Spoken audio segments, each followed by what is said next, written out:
Hello hello hello hello. Audio video clear? Audio video clear?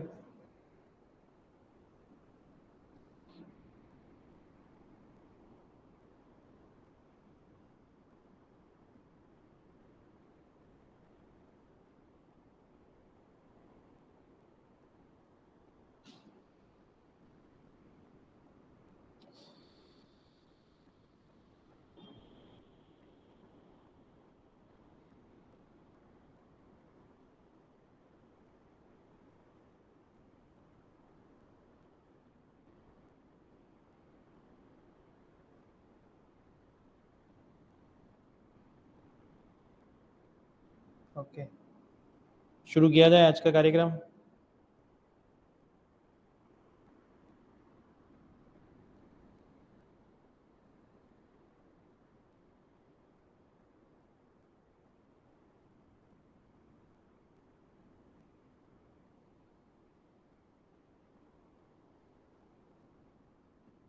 Yes, okay.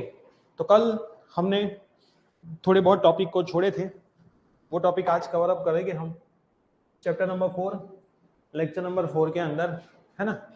जो topic हमारे बाकी थे वो टॉपिक में था torque on the current carrying loop, current carrying wire ઉપર લાગતું ટોર્કનું સૂત્ર, જે આપણે અત્યારે કરવાના છીએ। ક્લિયર? તો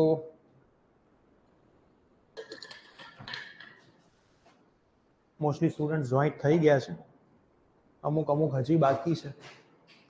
ક્લિયર? આઈપીએલ તો પતી ગઈ, તો પણ અમુક ખોવાયેલા છે। ચलिए तो करते हैं शुरू without wasting of time. Torque on the loop, गुचड़ा ऊपर लागતું टॉर्क।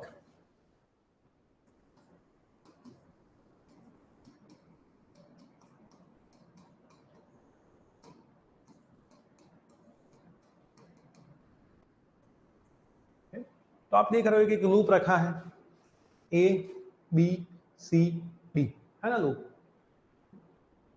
करंट कैरिंग लूप है। बैटरी कैसे प्रवाह निकले છે, આખામાં ફરીને પાછો આવે છે કરંટ। ક્લિયર? મેગ્નેટિક ફિલ્ડ આ રીતે હશે, બે મેગ્નેટ મૂકેલા છે, तो आ रीते मैग्नेटिक फील्ड हसे, आ रीते मैग्नेटिक फील्ड ऐसे होगी, ऐसे। ये आपकी मैग्नेटिक फील्ड होगी, ऐसे। यहाँ पे भी ऐसे। ये आपकी मैग्नेटिक फील्ड की डायरेक्शन होगी, मैग्नेट रखा है इसलिए। तो यहाँ पे आप साइड देखोगे तो टोटल 4 साइड है। कौन सी? एक एडी फॉर साइड एडी, और दूसरी कौन सी है? बीसी। और दूसरा क्या है? फॉर साइड एबी और सीडी। 4 साइड मेरे को दिख रही है। ये चारों साइड के ऊपर लगने वाला फोर्स मेरे को ढूंढना है, चारों के ऊपर लगने वाला फोर्स मेरे को निकालना है, चारों के ऊपर लगने वाला फोर्स मेरे को निकालना है। तो फोर्स का फॉर्मूला बेटा क्या? F AD is equal to I L B sine theta है। Clear? Same to same F B C I L B sine theta है।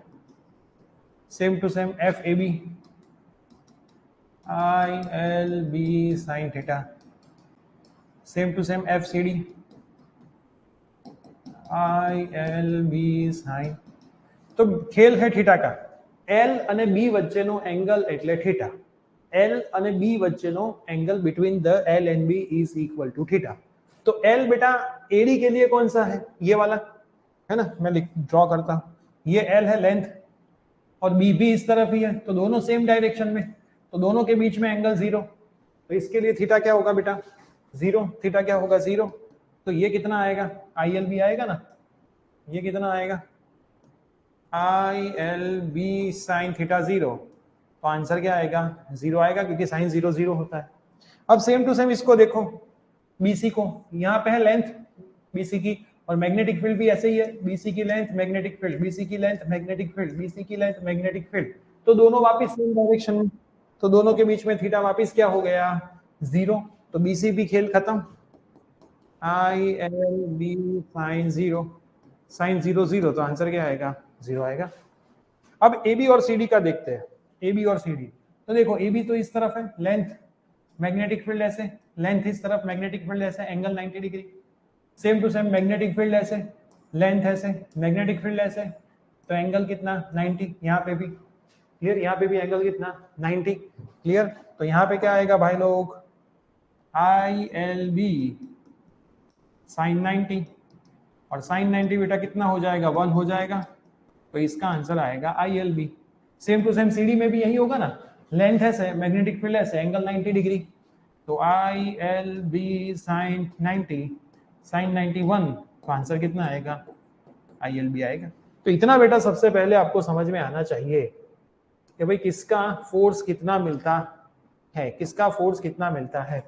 Then L cross B, I L cross B, तो length ऐसे है magnetic field ऐसे, एक force ऊपर लगेगा एक फोर्स नीचे लगेगा, एक फोर्स ऊपर लगेगा एक फोर्स नीचे लगेगा। जब फोर्स की जगह अलग अलग होती है, मान लो एक आगे है एक यहाँ पे पीछे है ना, एक आगे लग रहा है एक पीछे ऐसे लग रहा है, एक फोर्स आगे एक पीछे, पीछे की ओर है, मैं पीछे हाथ नहीं कर सकता, मान लो 2 पेन से दिखा दूं ऐसे, एक फोर्स आगे लग रहा है एक पीछे लग रहा है ना ऐसे, तो दोनों के बीच में परपेंडिकुलर डिस्टेंस ये होगा, ऐसे ही होगा ना, मैं क्या दिखा रहा हूं, एक फोर्स ऐसे एक फोर्स ऐसे, तो परपेंडिकुलर डिस्टेंस ये होगा।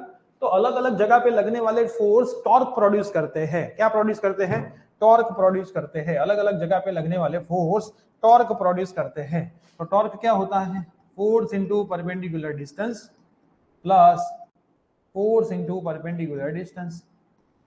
तो पहला फोर्स कितना है बेटा आई एल बी, और उसका परपेंडिकुलर डिस्टेंस सेंटर तक का लेते हैं हम, क्योंकि हम इसके ओ के रिस्पेक्ट में टॉर्क ढूंढ रहे हैं, तो ये आधा डिस्टेंस a/2 होगा, और सेम टू सेम ये भी आधा a/2 भी होगा ना। एक फोर्स यहाँ पे एक फोर्स यहाँ पे, force into perpendicular distance a/2 plus force कितना दूसरे का I L B into perpendicular a/2। इन दोनों का फोर्स BC और AD का तो फोर्स ही 0 हो गया है, तो BC और AD तो बेटा पिक्चर में आएगी ही नहीं, BC और AD तो बेटा पिक्चर में आएगी ही नहीं। तो एक बार 2 बार,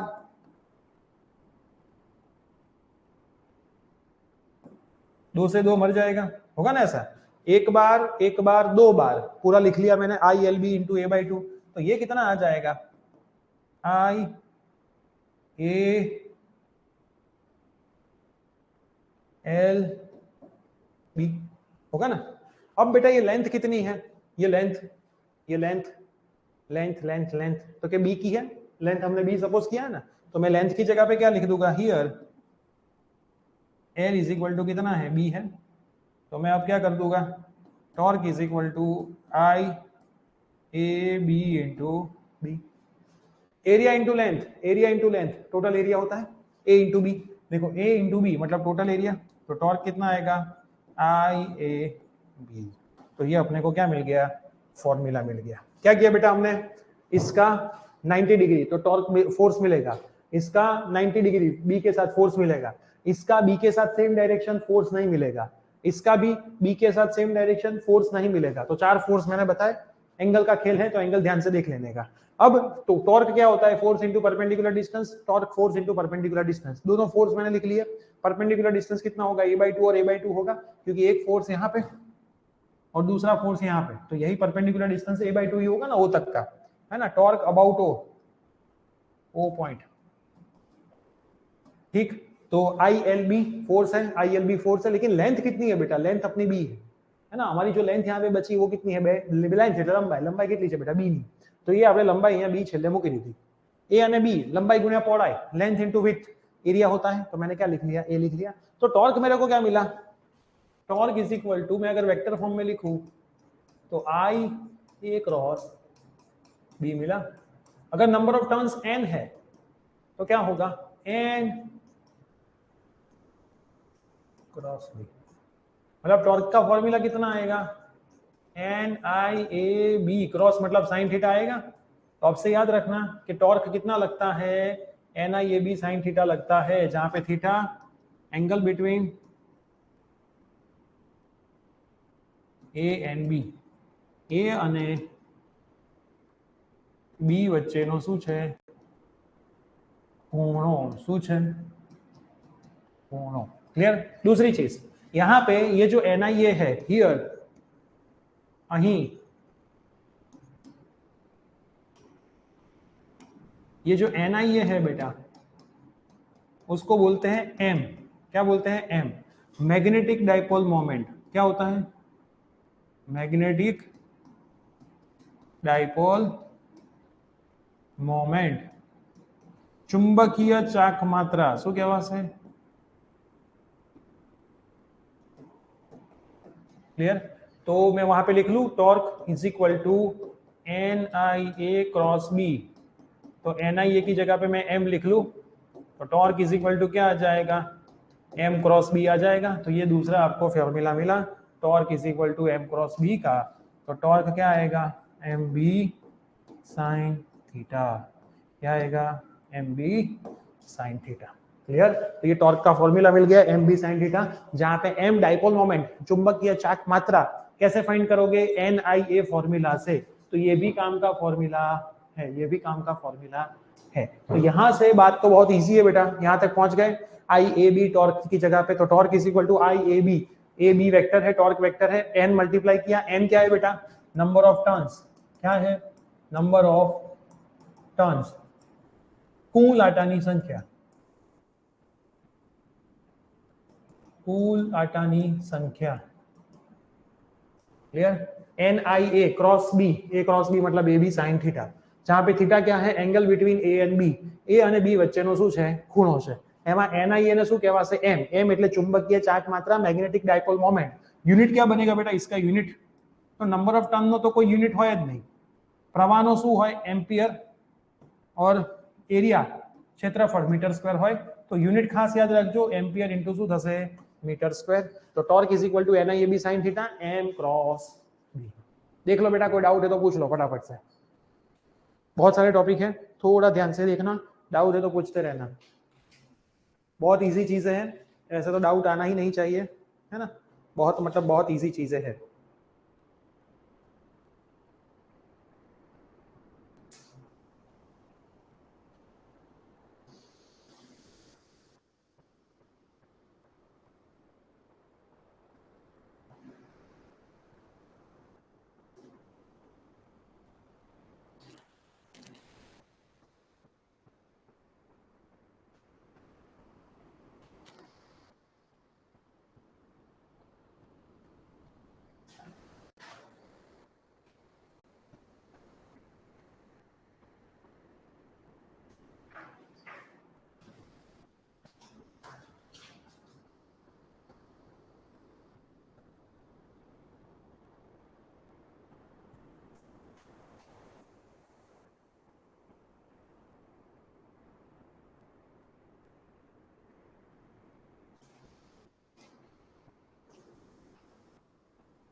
रेडी? अब यहाँ पे टॉर्क का फॉर्मूला कितना आया? मैक्सिमम टॉर्क अगर आपको कोई पूछे, महत्तम टॉर्क, तो थीटा નું મહત્તમ મૂલ્ય 1 છે, sin 90 क्या होगा? 1 होगा। तो टॉर्क मैक्सिमम कितना आएगा? NIAB कितना आएगा? NIAB आएगा मैक्सिमम टॉर्क, महत्तम टॉर्क। और ये किसके बराबर होता है? K फाई के बराबर होता है।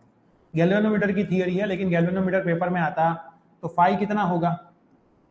NAB by K into K होता है टॉर्जनल कांस्टेंट,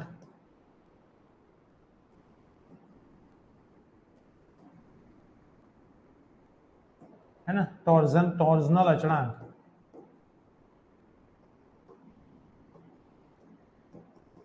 जूल पर रेडियन।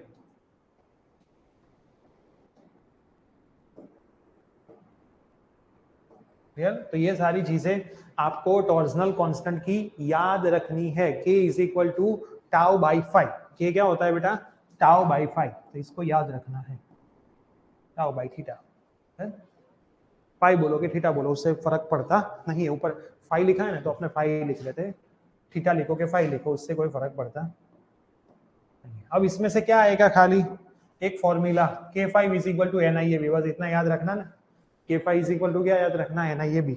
ये साथ में है, तो ये इक्वेशन याद रखना, आगे काम में आएगा। और दूसरा मैक्सिमम टॉर्क, मोस्ट टाइम पे MCQ, કે ભાઈ મેક્સિમમ ટોર્ક ફાઇન્ડ કરો તો થીટા आपको देगे નહીં, મેક્સિમમ ટોર્ક માટે થીટા 90 કમ્પલસરી લઈ લેવાનું. sin 90 શું થશે તો કે 1 થશે. ક્લિયર છે? sin 90 શું થશે 1 થશે. જોઈ લો ફટાફટ, કોઈ ડાઉટ હોય તો પૂછી લો, વરના આગળ જઈએ.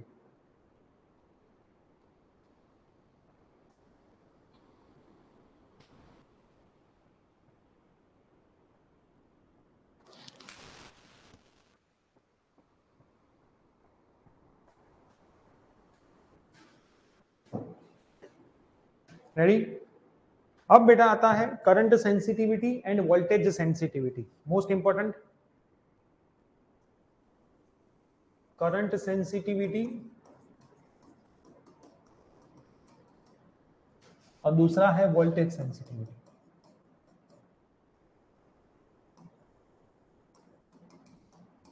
गुजराती में इसको बोलते हैं प्रवाह संवेदीता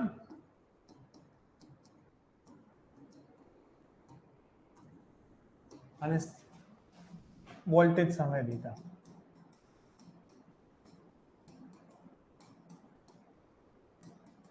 ये क्या होता है, ये जो फॉर्मूला है अपना K5 is equal to NIAB है ना, तो K5 इसको पकड़ना है, K5 इसको हम पकड़ेंगे और क्या सेट करेंगे देखना, क्या हम सेट करेंगे ध्यान से देखना, क्या सेट करेंगे ध्यान से देखना. हम सेट करेंगे इसमें ओनली एंड ओनली आई को नीचे ले लेंगे, 5 बाई आई क्या हो जाएगा NAB बाई K हो जाएगा. तो 5 बाई आई को बोलेंगे SI NAB बाई K, और यही होता है करंट सेंसिटिविटी. क्या होता है करंट सेंसिटिविटी. अब दूसरा है, दूसरा क्या है 5 बाई V, लेकिन V तो लाना पड़ेगा बेटा, आएगा तो नहीं, तो मैं क्या करूंगा 5 है NIAB बाई K लिखूं, है ना, NIAB बाई K, दोनों तरफ V से डिवाइड कर दो, दोनों तरफ V से डिवाइड कर दो, तो NI by V AB by K लिख सकता हूं ऐसा. अब V is equal to IR है, V is equal to IR है, तो I बाई V को मैं क्या बोल सकता हूं 1 अपॉन R बोल सकता हूं. तो यहाँ पे I बाई V की जगह पे मैं 1 अपॉन R लिख लूं, तो NAB बाई KR हो जाएगा. तो ये आपका SI SV का फॉर्मूला मिल गया. SV मतलब वोल्टेज सेंसिटिविटी. तो 5 बाई V को SV बोलेंगे, 5 बाई I को SI बोलेंगे, है ना. क्या किया 5 बाई I तो सेट हो रहा है डायरेक्ट NAB बाई K, तो 5 बाई I को SI बोलेंगे, लेकिन 5 बाई V सेट नहीं हो रहा है, V है ही नहीं. तो पहले तो दोनों तरफ V से डिवाइड करो, K में नीचे ले गया, V से डिवाइड, V से divide, V is equal to IR है, तो I अपॉन V क्या होगा 1 अपॉन R. तो I अपॉन V की जगह पे मैंने क्या लिख लिया, I अपॉन V की जगह पे मैंने क्या लिख लिया, खाली R लिख लिया, 1 अपॉन R है. तो ठीक, तो NAB बाई क्या आ गया R K as it is. अब मैं थोड़ा सेट करता हूं, NAB बाई K को मैं ऐसा ही बोल सकता हूं, है ना. हियर अहीं NAB by K is equal to क्या है बेटा ऐसा ही है, तो SV क्या आ जाएगा NAB बाई K की जगह पे मैं ऐसा ही रख दूं SI बाई हो जाएगा. तो ये है खेल SV और SI का. एक सवाल है, एक बार रिपीटर के पेपर में आया हुआ है, तो उसके लिए हमें इसकी जरूरत पड़ेगी. ये थियरी 2 मार्क में भी आ सकती है कि भाई एक्सप्लेन करो current sensitivity end voltage sensitivity. तो ये पूरा आपको एक्सप्लेन करना है. देख लो शांति से, फिर बढ़ते हैं आगे.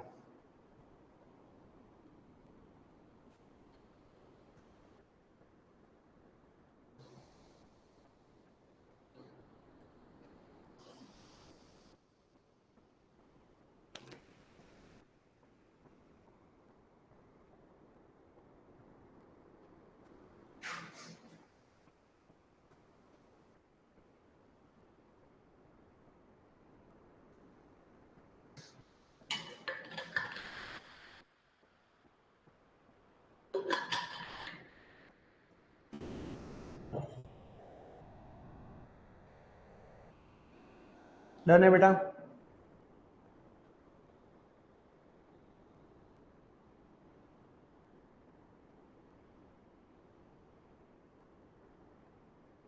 ओके, अब आता है बेटा शंट का फॉर्मूला. गैल्वेनोमीटर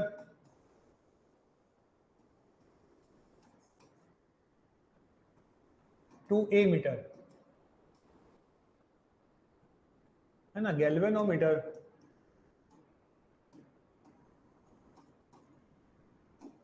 માંથી એમીટર બનાવવા માટે શું કનેક્ટ થાય?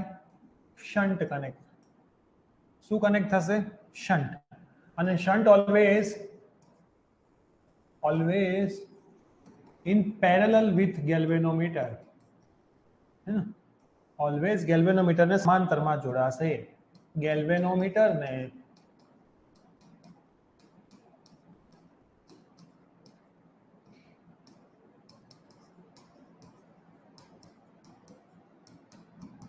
બરાબર, ગેલ્વેનોમીટર માંથી એમીટર બનાવવા માટે શન્ટ गैल्वेनोमीटर ने ऑलवेज पैरेलल में कनेक्ट થશે. આ ફિક્સ વસ્તુ છે. क्लियर? अब देखना कैसे फिगर बनेगी. मान लो ये गैल्वेनोमीटर है, ये पैरेलल में शंट कनेक्ट कर दिया मैंने. ये करंट आया I, गैल्वेनोमीटर की जितनी कैपेसिटी है उतना ले लिया, बाकी सब कुछ शंट ने ले लिया. अब मैक्सिमम करंट, मैक्सिमम प्रवाह पास करवा माटे रेजिस्टेंस ओछो होवो चाहिए, है ना. सीधी रोड खाली होगा तो ही तो हम जाएंगे, ट्रैफिक ज्यादा होगा तो हम कैसे जाने वाले हैं. रोड अगर खाली होगा तो हम पूरे चले जाएंगे. तो शंट जो होगा बेटा, ये जो शंट होगा उसका रेजिस्टेंस मिनिमम होना चाहिए ताकि करंट उसमें से मैक्सिमम फ्लो कर पाए. रेजिस्टेंस कैसा होना चाहिए? ये तो इसलिए तो शंट बनाते हैं. जब गैल्वेनोमीटर में सिर्फ जाने वाला करंट 1 एम्पियर भी होगा ना तो वो उसके लिए बहुत ज्यादा है. गैल्वेनोमीटर ની જે સંવેદિતા હોય ને એ માઇક્રો અને મિલી ની હોય. माइक्रो मिली एना માટે તો બહુ મોટા કરंट કહેવાય. अगर उसमें से 1 एम्पियर भी चला गया तो वो बोलेगा कि भाई मैं इसको सहन नहीं कर पाऊंगा और वो ब्रेक डाउन हो जाएगा. तो इसके लिए क्या किया, उन दोनों के बहुत कम रेजिस्टेंस वाला शंट उसके पैरेलल में कनेक्ट कर दिया. पैरेलल में आई डिस्ट्रीब्यूटेड होता है तो मैक्सिमम जितना उसका कैपेसिटी था गैल्वेनोमीटर का उतना उसने ले लिया, बाकी सारा किसने ले लिया? शंट ने ले लिया. अब मैं क्या करूंगा, यहाँ पे किरचॉफ का रूल अप्लाई करूंगा. A B C D apply. ये इक्वेशन ऑफ शंट है. हो बेटा, इक्वेशन ऑफ शंट, शंट નું સૂત્ર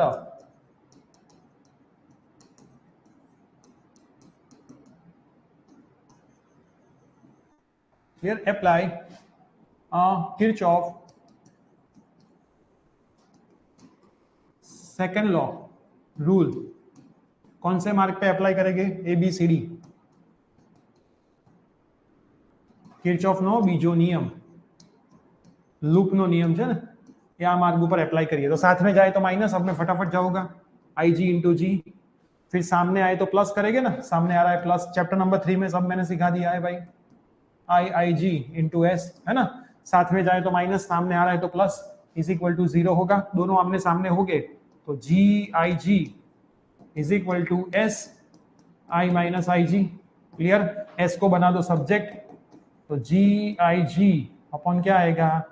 आई माइनस आई जी आएगा. तो ये क्या हो गया बेटा? शंट का फॉर्मूला हो गया, जी I ji upon I minus I जी. कैसे किया? साथ में जाए तो माइनस तो जी इंटू आई जी माइनस, फिर यहाँ पे सामने आ रहा है तो plus I minus I G into S equal to 0. तो G I G is equal to S I minus I G. S को बना दो सब्जेक्ट तो G I ji upon I minus I जी. तो देख लो शांति से, इसमें भी कोई डाउट है तो पूछ लो. ये शंट का फॉर्मूला है. और गैल्वेनोमीटर को वोल्ट मीटर में कन्वर्ट करना हो, ध्यान देना, इसमें दूसरा भी फंडा है. गैल्वेनोमीटर को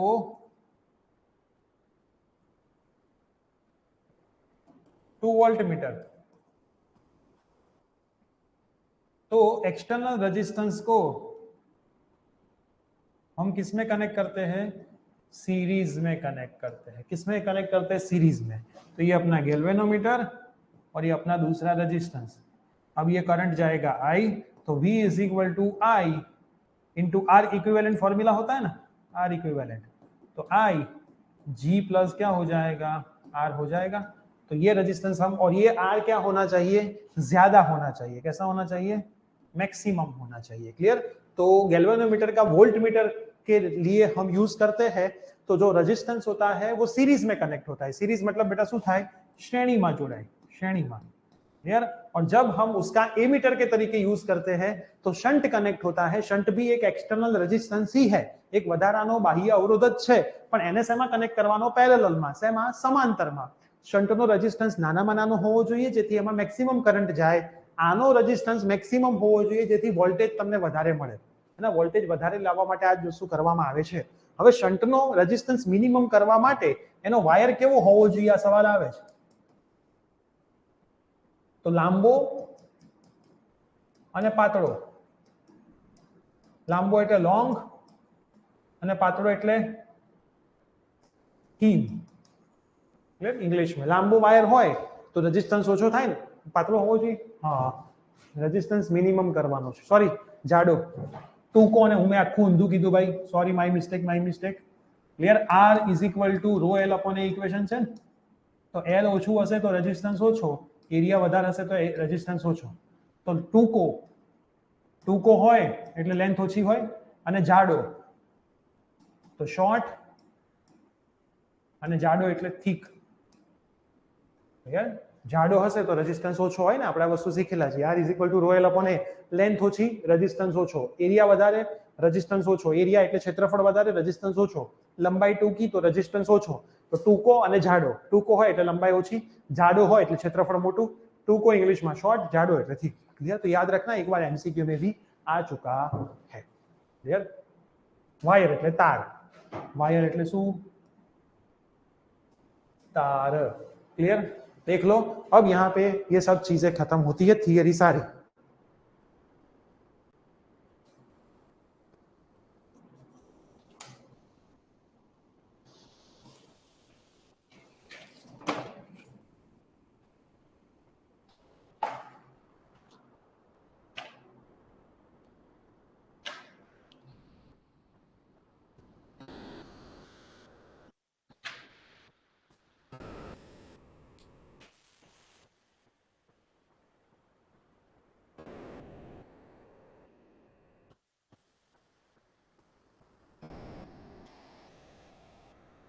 हो गया बेटा? बताओ.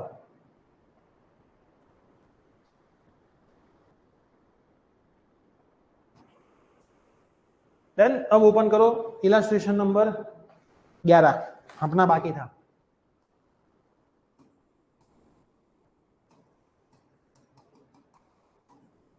उदाहरण नंबर 11 क्या दिया है इसके अंदर, देखो. पहला तो हो गया था. दूसरा, what is the magnetic moment? ओ हो आज ही किया. M is equal to NIA था ना, M is equal to NIA magnetic moment. चलो कितना डेटा दिया था, डेटा वापस लिखता हूं. N is equal to 100 turns. Clear? उसके बाद रेडियस R, त्रिज्या 10 सेंटीमीटर એટલે 0.1 metre. Clear? Current carry 3.2 ampere प्रवाह. बराबर, बस આટલું તમારે હતું. તો એરિયા શું હોય બેટા? જો એક વસ્તુ યાદ રાખી લો, લૂપ એટલે કોઇલ, એનો તમને એરિયા પૂછે તો શું લખવાનો? પાઈ આર સ્ક્વેર. એનો એરિયા પૂછે તો શું લખવાનો? પાઈ આર સ્ક્વેર. તો NI પાઈ આર સ્ક્વેર. તો n કેટલો? 100. કરંટ કેટલો? 3.2. પાઈ કેટલો? 3.14. આર કેટલો? તો કે ભાઈ 0.1 નો સ્ક્વેર. આને તમે સિમ્પ્લિફાઈ કરો, એમ્પિયર ઇન્ટુ મીટર સ્ક્વેરમાં તમને ડાયપોલ મોમેન્ટ મળી જાય. આન્સર કંઈક આવે છે 10.04. આન્સરથી મતલબ નથી, મેથડ આવડવી જોઈએ, હે ને? 10.04 આન્સરથી મતલબ નથી, મેથડ આવડવી જોઈએ, है ना बालको? क्लियर? मेथड आवड़वी જોઈએ. साव सैली છે, આ તો બધું આવડવું જોઈએ, एमसीक्यू में बहुत आवे. अब उसके बाद का पढ़ो, थोड़ा अच्छा है. सी जो उसके अंदर है ना, वो थोड़ा अच्छा है. क्या बोला है? एक कॉइल है, कॉइल શેમાં પડેલી છે? कॉइल શેની અંદર પડેલી છે? હોરિઝોન્ટલ એક્સિસમાં પડેલી છે. બરાબર? ઇનિશિયલ કન્ડિશન શું આપી છે? શરૂઆતની પરિસ્થિતિ. ઇનિશિયલ એટલે કે શરૂઆત. શરૂઆતની કન્ડિશન શું આપેલી છે? શું કીધી છે? કોઇલ વર્ટિકલ પ્લેનમાં મૂકેલી છે. 2t નું મેગ્નેટિક ફિલ્ડ છે. B ઇઝ ઇક્વલ ટુ કેટલું છે? 2 ટેસ્લા છે. Horizontal direction axis initially are the coil in the direction of the field. ઓહો, કોઇલ ફિલ્ડની ડાયરેક્શનમાં જ છે, મતલબ આનો એરિયા વેક્ટર જે છે બેટા, એ અને મેગ્નેટિક ફિલ્ડ બંને સેમ ડાયરેક્શનમાં છે. આ ઇનિશિયલ કેસની વાત કરી છે. તમે રકમ વાંચશો ને તો એની અંદર લખેલું છે જો clearly, axis of coil is in the direction of the field. Axis of coil is in the direction of field. Clearly लिखा हुआ है. डन। और फिर कॉइल ने 90 डिग्री का रोटेशन कर लिया। अब ऐसे पड़ी है 90 डिग्री का रोटेशन करेगी तो ऐसे हो जाएगी, 90 डिग्री નું રોટેશન કરે તો કોઇલ હવે આમ થઈ ગઈ, જો બીજા કેસમાં આવી રીતે થઈ ગઈ 90 ડિગ્રી નું રોટેશન, તો એરિયા વેક્ટર તો આ બાજુ જ હશે, પણ મેગ્નેટિક ફિલ્ડ તો આ બાજુ જ છે, એને તો આપણે કંઈ હળી કરી નથી। આ ફાઇનલ પોઝિશન, મતલબ અંતિમ સ્થિતિ। કેવી સ્થિતિ? અંતિમ સ્થિતિ। ક્લિયર? આ અંતિમ સ્થિતિની વાત કરી। શરૂઆતના કેસમાં બંને સેમ ડાયરેક્શનમાં હતા, પછી કોઇલને ખબર નહીં શું થયું તો 90 ડિગ્રીનું રોટેશન કર્યું, તો આમ હતું તો 90 ડિગ્રીનું રોટેશન કરે તો આમ થઈ જાય। આ 90 ડિગ્રીનું રોટેશન કર્યું તો 90 ડિગ્રીનું રોટેશન કરો તો એરિયા વેક્ટર ક્ષેત્રફળ સદિશ તો ઉપર જતો રહે ને। આ ખાસ તમારે ધ્યાનમાં રાખવાનું। તો બસ, તો તમારે શોધવાનું શું? ટોર્ક તમારે પહેલા બંને કેસમાં ફાઇન્ડ કરવાના છે। તો અહીંયા શું થશે બેટા? Torque is equal to mb sin theta, theta 0, તો m કેટલો છે બેટા? આપણે શોધ્યો 10 into 0.4। બી કેટલું આપ્યું છે આપણને? બી કંઈ આપેલું છે? બી આપણે શરૂઆતમાં શોધી નાખ્યું। 2t નું આપ્યું છે, બી ભાઈ 2t અલગથી આપ્યું છે, 2 ટેસ્લા, તમે જોશો તો અંદર જોવા મળશે। અને સાઇન 0, પણ સાઇન 0 તો 0 થાય, એટલે જવાબ જ શું આવે બેટા? 0 આવશે ને? જવાબ જ શું આવશે? 0। અહીંયા ટોર્ક એમ બી સાઇન થીટા કેટલો છે? 90 ડિગ્રી છે બંને વચ્ચે, હા કે ના? અહીંયા 90 ડિગ્રી છે ને? ક્લિયર? એમ કેટલો? તો કે ભાઈ 10.04। બી કેટલો? તો કે ભાઈ બી 2 આપેલો છે, અને સાઇન 90 શું થઈ જશે? 1 થઈ જશે। તો આ કેસમાં કંઈક ટોર્ક આપણને મળે છે 20.09। સીધી વસ્તુ છે ને, 10 દૂન 20, હા બરાબર છે, 20.0 ન્યૂટન ઇન્ટુ મીટર સ્ક્વેર। તો આમાં કોઈને ખ્યાલ ના આવ્યો હોય તો કેવું? ચલો, આમાં કોઈને ખ્યાલ ના આવ્યો હોય તો કેવું? ખાસ ઇમ્પોર્ટન્ટ વસ્તુ છે, બહુ સહેલી વસ્તુ છે, ખાલી બંનેની દિશા તમને ખબર પડવી જોઈએ, કેમ કે તમારે થીટા એંગલ લેવાનો છે, નહીં તો થીટા એંગલ લેવામાં જ આપણને ખબર પડશે નહીં। ક્લિયર? થીટા એંગલ લેવામાં જ ખબર પડશે। અને એની અંદર જે ડી આપ્યો છે, what is the angular speed? કોણીય વેગ। શું કીધું છે ડી માં? કોણીય વેગ। આ બી, આ સી અને આ ડી।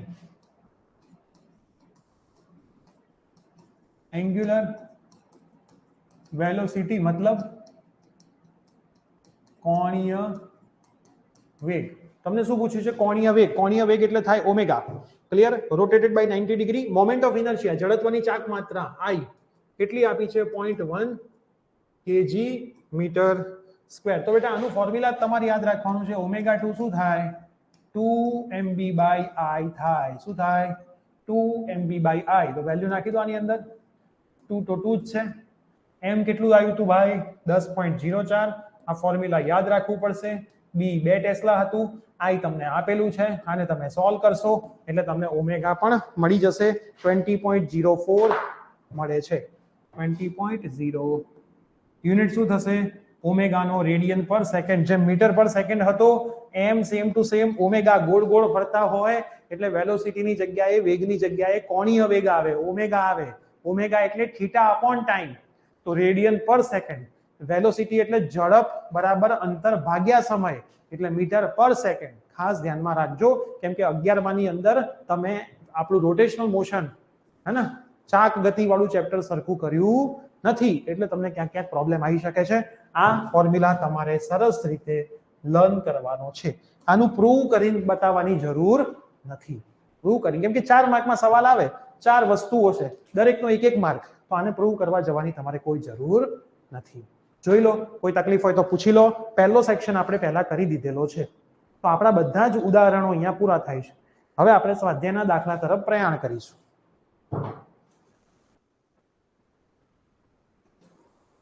અને સરસ મજાના 4 ચેપ્ટરોની આપણે અહીંયા પૂર્ણાહુતિ કરીશું। 4 ચેપ્ટરના બધા જ ટોપિક આપણે કવર કર્યા છે। એક પણ સમ કે એક પણ ટોપિક આપણે છોડ્યો નથી, અને હાર્ડલી એકાદ ટોપિક છોડ્યો હશે જે કોઈ કામનો નહીં હોય। ક્લિયર?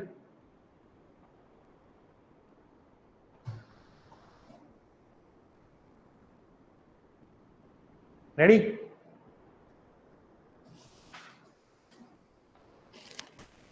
એક્સરસાઇઝની અંદર આપણે પૂરા કરેલા સમ આગળના બધા જ પૂરા કરેલા છે। સવાલ નંબર 9 થી આપણે ચાલુ કરીશું। 9 બાકી છે, 10 બાકી છે અને 13 બાકી છે। 3 સવાલ ખાલી બાકી છે, હે ને? 9 નંબરનો સવાલ। एक्सरसाइज 9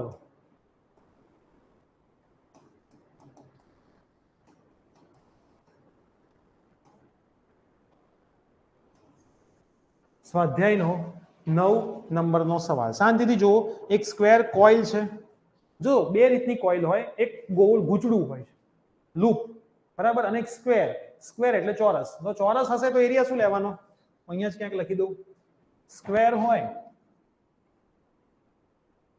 ચોરસ તો એરિયા શું થાય ભાઈ એલ સ્ક્વેર થાય આમાં ધ્યાન રાખજો અંદર અંદર ગૂંચળવાળો ના કરતા ક્લિયર તો ચોરસ છે સાઈડ કેટલી આપી છે ભાઈ 10 centimetre 0.1 metre clear 20 turns number of turns કેટલા છે 20 ટર્ન્સ છે and carries the current I બરાબર 12 એમ્પિયર ક્લિયર કરંટ કેટલો છે 12 એમ્પિયર નો બરાબર થીટા કેટલો છે 30 ડિગ્રી બીજું બધું કશું વાંચવાનું જ નહીં ભાઈ ડેટા પકડો ખાલી મેગ્નેટિક ફિલ્ડ બી કેટલું આપ્યું છે 0.80 ટેસ્લા તમારે શું નીકળવાનું છે ટોર્ક ઓહો તો ટોર્ક શું થાય બેટા બી ના sin થીટા હમણાં જ કર્યું ને બેટા આપણે બી ના sin થીટા એના એ બી sin થીટા તો બી કેટલું 0.80 પ્રવાહ કેટલો 12 n કેટલું 20 એરિયા શું થાય ભાઈ l સ્ક્વેર તો 0.1 નો સ્ક્વેર અને sin 30 આ તમારે જાતે સોલ્વ કરવાનું તો તમને લાગતું ટોર્ક મળી જશે શું મળી જશે લાગતું ટોર્ક મળી જશે અને એ ટોર્ક કંઈક આવે છે 0.96 યુનિટમાં ભૂલ ના કરતા ન્યૂટન ઇન્ટુ મીટર શું હોય એકમ ન્યૂટન ઇન્ટુ મીટર આ એનો સરસ મજાનો એકમ ન્યૂટન ઇન્ટુ મીટર એનો સરસ મજાનો શું થઈ જશે એકમ થઈ જશે ઠીક છે જોઈ લો કોઈ ડાઉટ હોય તો પૂછી લો બહુ સહેલા સહેલા સવાલ છે મજા જ લેવાની બધા સવાલની કોઈ ચિંતા કરવાની નથી આ જેવો 13 નંબરનો સવાલ છે એક્સરસાઇઝ નો 13 નંબરનો સવાલ અને જેવો જ સવાલ સ્વાધ્યાયનો 13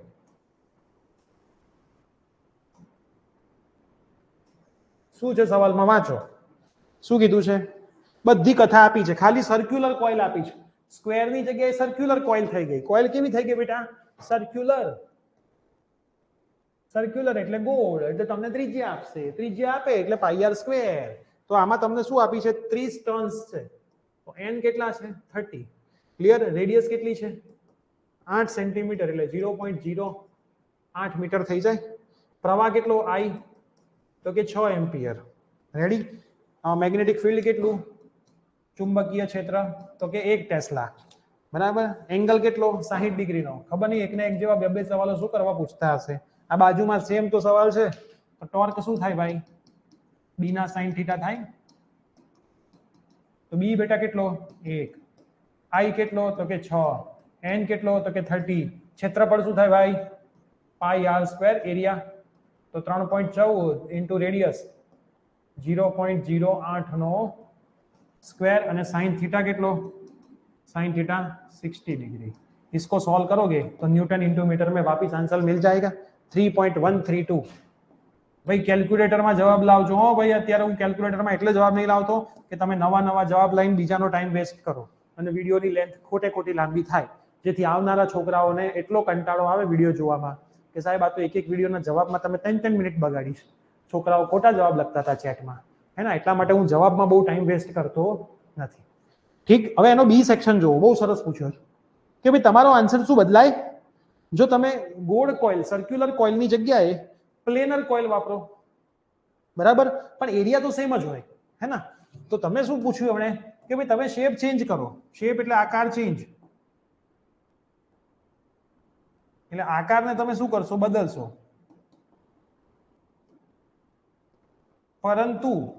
પરંતુ એરિયા તો સેમ જ છે એટલે ક્ષેત્રફળ સમાન છે આકાર ભલે બદલો પણ ક્ષેત્રફળ તો સમાન જ લે છે તો શું ટોર્ક બદલાશે તો કે ભાઈ ટોર્ક બદલાય નહીં ટોર્ક કેવું રહેશે સેમ જ રહેશે સમાન જ રહેશે કેમ કેમ કે એના એ બી sin થીટામાં તમે એરિયા પાછો એનો એ જ કહો છો તો અમને શું કરવા વાંધો છે n તો એટલા ને એટલા છે b તો એટલું ને એટલું છે i तो એટલો ને એટલો છે थीटा तो એટલો ને એટલો છે તમે તો आकार बदलो आकार आपने चेंज किया लेकिन आपने तो बोल दिया कि एरिया तो सेम है क्षेत्रफल तो सेम है तो एरिया की जगह पे मैं तो एरिया ही लिखूंगा तो आंसर में कोई फर्क पड़ने वाला क्लियर देख लो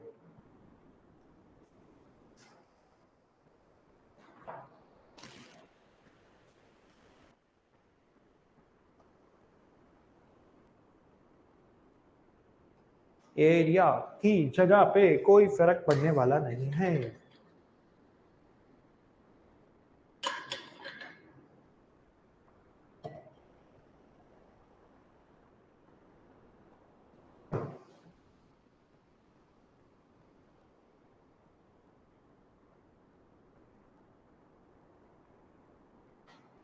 डन है, बोलो। तो लास्ट सवाल की ओर आगे बढ़े, लास्ट सवाल की ओर आगे बढ़े।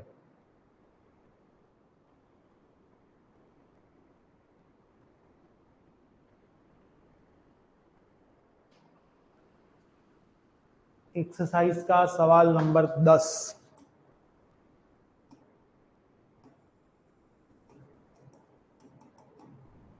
સ્વાધ્યાયનો નંબર 10। ચલો જોજો શાંતિથી। આ બોર્ડમાં આવી ગયેલો સવાલ, રિપીટરના પેપરમાં જ આવેલો સવાલ છે। કોરોના વખતે આવ્યો તો જ્યારે તમને લોકોને માસ પ્રમોશન મળ્યું હતું 10મામાં, ત્યારે 12થમાં પણ માસ પ્રમોશન હતું, પણ રિપીટરની એક્ઝામ થઈ હતી। તો એ રિपीटर एग्जाम में आ सवाल હતો। એ પેપર થોડું અઘરું હતું, એટલે બધા સવાલો વિચિત્ર હતા। चलो R1 दिया है 10 ओम,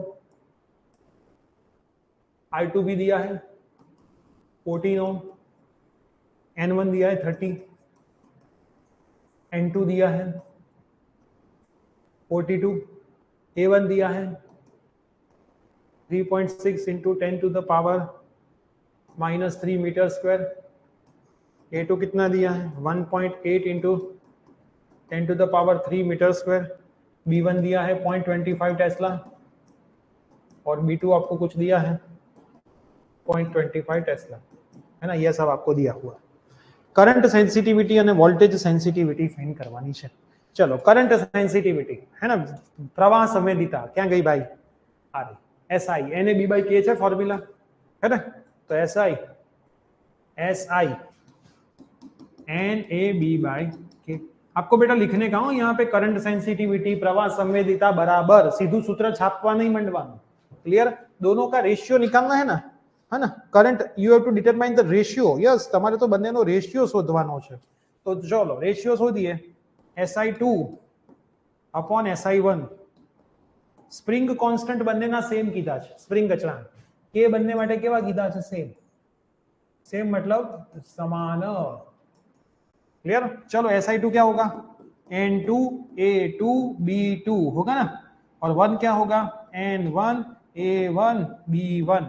के तो उड़ जाएगा डायरेक्ट, दोनों सेम है तो रेशियो में तो दोनों कट जाते हैं, बस वैल्यू डालो। N2 कितना 42, A2 कितना 1.8 into 10 to the power -3, B2 कितना 0.25, क्लियर। नीचे N1 कितना 30, A1 कितना 3.6 into 10 to the power -3, B1 कितना 0.25। कुछ गलती करिए, दोनों सेम ही है भाई B1 B2।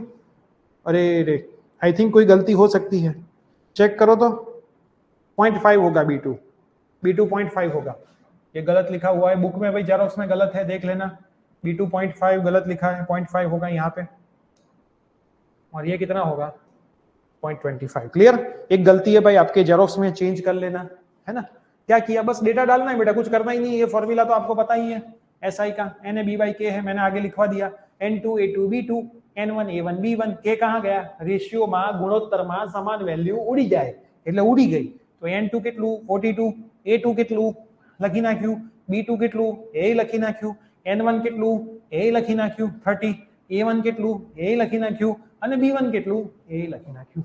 इसको सॉल्व करो, इसका आंसर भी बेटा बहुत सिंपल है 1.4। आपको याद रह जाए ना, ऐसा आंसर है, लेकिन याद मत रखना, ये लोग डेटा चेंज बहुत करते हैं, है ना। डेटा चेंज कर देंगे तो आंसर 1.5 नहीं होगा, 4 नहीं होगा, आप 1.4 लिख के आ जाओगे, क्लियर। अब सेम टू सेम आपको क्या पूछा है, वोल्टेज सेंसिटिविटी SV।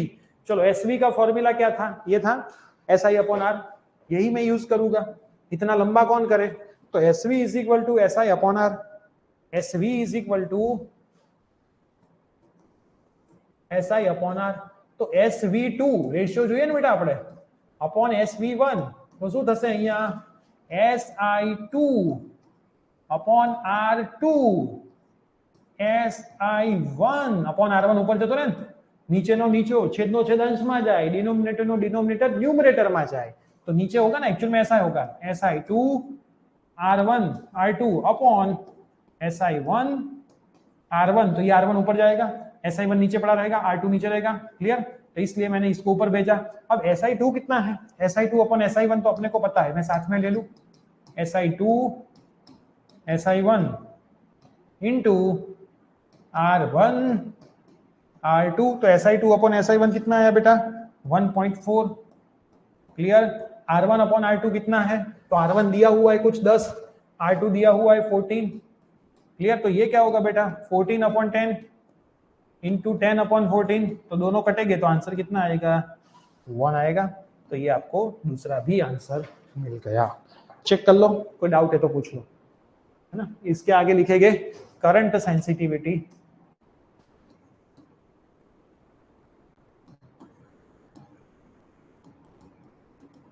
प्रवाह संवेदीता,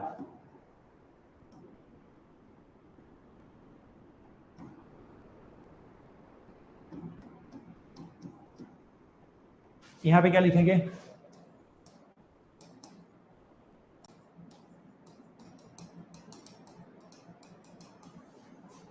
वोल्टेज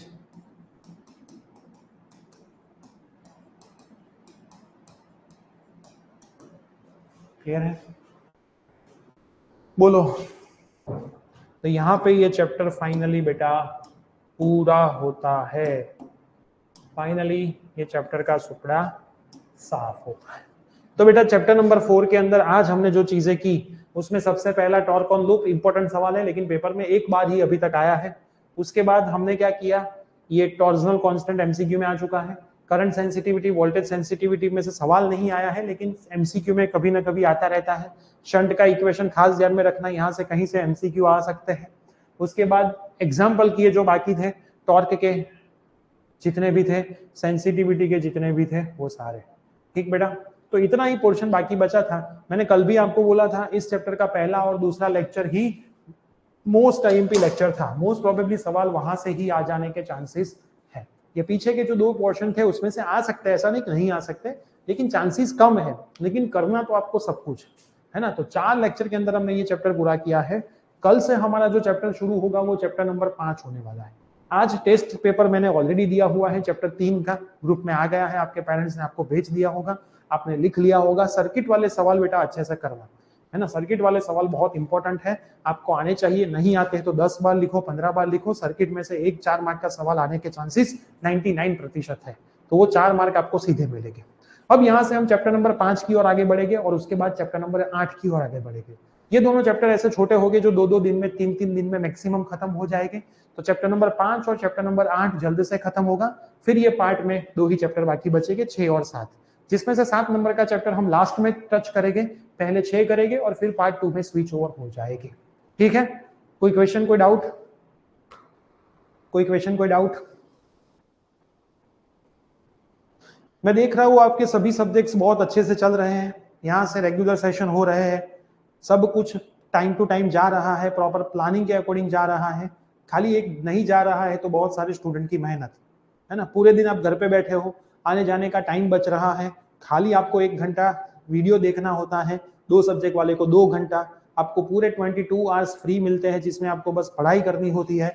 तो वो आपको अच्छे से करनी है, करनी है और करनी है। अब दिन बहुत कम बचे हैं, अभी तक नहीं पढ़ाई करोगे तो अब आगे बहुत टाइम आपको मिलने वाला नहीं है। बहुत जल्द ही बोर्ड के फॉर्म तो ऑलरेडी आ चुके हैं, आपकी स्कूल वाले आपको बुला भी रहे होंगे, क्लियर। रीअसेसमेंट का भी रिजल्ट अब शुरू हो जाएगा आने का, बहुत जल्द ही आपकी एग्जाम आ जाएगी। तो मिलते हैं बेटा कल के सेशन के अंदर। ये सेशन को यहाँ पे करते हैं समाप्त। चैप्टर अच्छे से कर लेना, आज का पेपर अच्छे से देना, कोई डाउट हो पेपर में तो पूछ लेना। नेक्स्ट वीक में जो टेस्ट आएगी वो चैप्टर नंबर 4 की आने वाली है। इस संडे को जो टेस्ट आएगी एमसीक्यू की, वो चैप्टर नंबर 1, 2 और 3 की आएगी।